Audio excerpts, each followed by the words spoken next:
Vriende, goeiemôre. Dis Dinsdag 19 November, Koffiekuier 901. Jare gelede toe ek in die Kalahari predikant was, kuier my pa en my skoonmense, of my pa, my ouers en my skoonmense, by ons en so om die braaivleisvuur op 'n stadium begin ons gesels en ek vertel vir hulle van hierdie een oom in die gemeente wat regtig nogal die lewe vir my moeilik gemaak het op daai stadium. Baie krities gewees oor alles wat ek gedoen het en so aan. En 'n skoonpa wat ook 'n predikant was soos my pa, hak af en hy sê vir my kind, jy moet onthou, in elke gemeente is daar daai ou met dieselfde gesig. Sy nommerplaat verskil, maar hy's daar. En my pa hak af en hy sê, ja, die modelnommer van hy bakkie is dalk ook baie keer anders, maar hy's daar. Nou, dit is nou so 'n mooi manier gewees om vir my voor te bring te sê, daar's altyd iemand in 'n gemeente wat maar moeilik is en wat dwars is en so aan. Ja, hulle het ander name en hulle lyk anders, hulle het ouderdomme verskil, maar hulle is daar.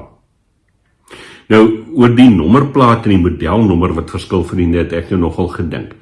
Onthou julle die ou tyd, toe elke dorp in ons land sy eie registrasienommer gehad, sy eie nommerplaat gehad het.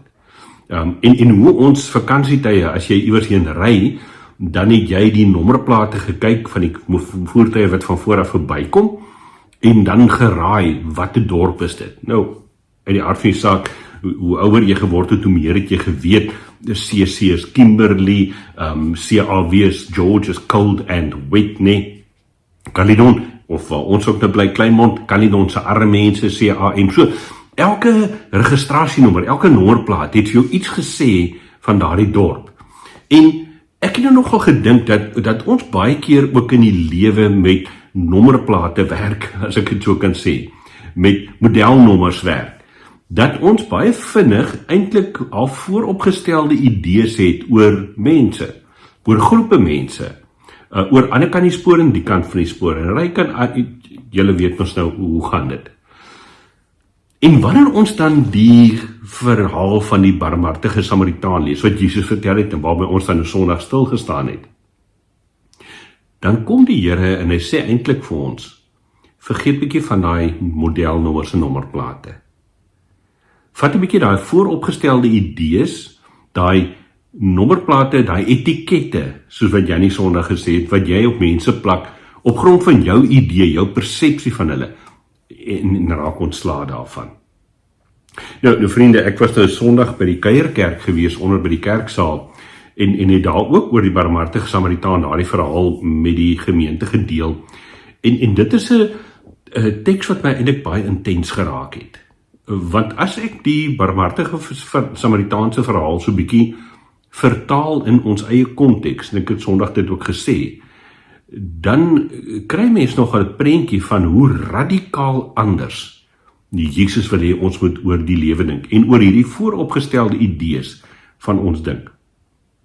Iemand skryf daaroor en sê, as ons die verhaal van die barmhartige Samaritaan in ons huidige konteks in Suid-Afrika sou vertaal vanuit 'n bepaalde perspektief, dan sou jy kon sê, en ek het dit Sondag gedeel, dat die persoon wat daar langs die pad lê, hierdie ou wat oorval is deur die rowers, dis dalk 'n boer in 'n plaasaanval, wat daar langs die pad lê, half doodgeslaan, beroof.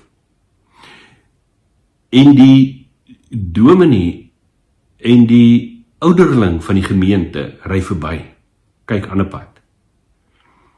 En dan kom die aktivis van die plaaslike Land First, Black First beweging, die ou wat juist die boere van die plaas af wil hê, dan kom hy verby, en hy is die een wat stop, en aan hierdie boer aandag gee, hom versorg, hom invat na die naaste hospitaal toe waar hy versorg kan word. Hoor julle iets van die radikaal ander prentjie? En hoe ons baie maklik na mense kyk, na omstandighede kyk, na groepe mense kyk, en dan met ons filters, met ons vooropgestelde idees, dan sit ons nommerplate, modelnommers op hulle sê, so en so en so. En Jesus kom daai eens uit om in hierdie verhaal van die barmhartige Samaritaan, om te sê gelowiges, kinders van God, doen nie dit nie. En onthou nou, waar kom die verhaal vandaan? wanneer hierdie wetgeleerde vir Jesus probeer eintlik uitvang, vir hom probeer uitoorlê met 'n argument, en vra maar, wat moet hy dan nou doen om die ewige lewe te beerwe? Dan sê Jesus vir hom, wat moet jy doen? Jy moet God lief hê, hart, siel en verstand, en jou naaste soos jouself. Dis die opdrag, dis die roeping wat ons het, om onvoorwaardelik lief te hê, vir God in die eerste plek, maar ook ons naaste. En dan, wanneer hierdie persoon dan vir Jesus vra, reg Here, maar wie is nou my naaste? En ons probeer mos ons in die kategorieë tref, né? Aan wie moet ek nou aandag gee? Vir wie moet ek omgee? Vir wie moet ek help? Wie is nou my naaste? Dan vertel Jesus hierdie verhaal van die barmhartige Samaritaan. En die barmhartige Samaritaanse verhaal sny aan twee kante toe. Aan die een kant kan ek en jy die een wees wat langs die pad lê en versorg moet word. Maar aan die ander kant kan ons ook die barmhartige Samaritaan wees. En al wat hierdie gedeelte eintlik vir my kom sê, vriende, baie persoonlik, is vat jou vooropgestelde idees oor die lewe weg. Kyk met God se oë na die omstandighede, na die mense wat oor jou lewenspad kom, vir wie jy kan help of wie jou kan help. En op hierdie manier word hierdie vyande waarvan ons praat in ons tema, op 'n vreemde manier, op 'n goddelike manier, eintlik meer as vriende, word dit broers en susters in die Here Jesus Christus. Ek kan nie dink anders ook, sommer ek help om te dink aan die verhaal mos nou van Onesimus, né? Dan skryf Paulus en sê, hierdie Onesimus, jy het eintlik reg om hom as te laat teregstel. Dan sê nee, behandel hom nie meer as 'n slaaf nie, maar as 'n broer. Dis 'n uitdaging. Dis baie moeiliker om dit te doen as om dit te sê.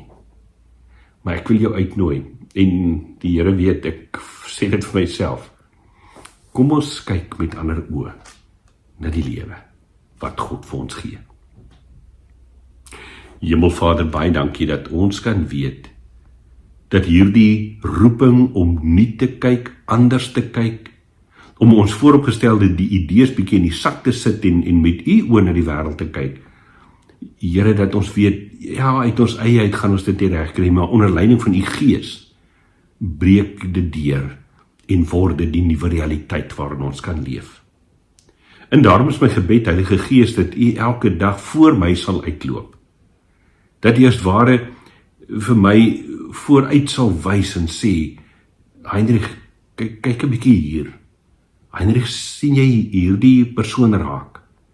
Nie met jou idees en jou prentjies oor hom of haar nie, maar met my oë.